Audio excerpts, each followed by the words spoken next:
Hi guys, welcome back to the Soccer Kicks channel where I give you a full review of football releases as well as tips and tricks to get the most out of your product. Today we have the iconic Umbro Speciali in goat leather to go over, so let's get right into it. To give you a little bit of history, the Umbro Speciali first landed in 1992, and what made this release so special was its build quality, design, and comfort.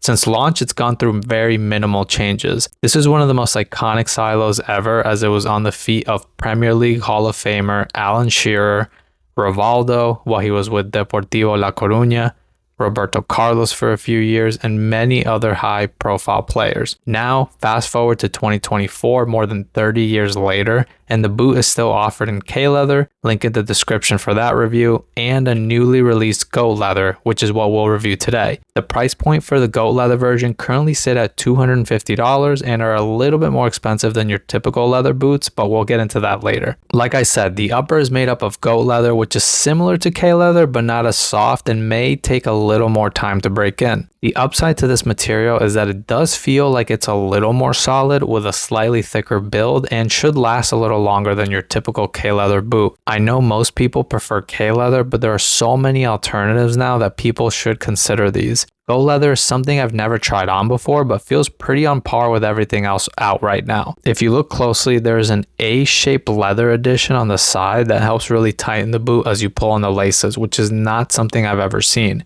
And it actually works quite nicely. In terms of the sole plate, you have the same type of plate since the silo began. Conical studs with a rigid midfoot plate that provides stability and comfort while the forefoot remains very flexible. You can certainly feel that you can play right away with these and be comfortable right from the start. You'll also notice that the whole edge of the plate is stitched, which surely will help with durability. In terms of fit, these are very comfortable as you can imagine since it's a classic boot. The leather feels great on your feet and they have a good amount of volume, a little more so I would say than the traditional K-leather variation. I usually never comment on insoles, but these are particularly slippery, so I would highly recommend grip socks. The good thing is though that it does provide a good bit of cushion. Judging by the initial fit and feel, I would say these would probably take about 6 to 8 sessions to break in. If you're looking at trying out a pair for yourself, I would recommend going true to size on these. I normally wear a size 8 US and the ones on my feet now are a size 8 US. Now let's review the biggest win and loss of these boots. The one here is that I think Umbro did such a good job that when they first built these in the early 90s, I don't think they foresaw that these could be used more than 30 years later. They have held up so well like some of the other top iconic boots in the marketplace. The build and shape of these has aged really well.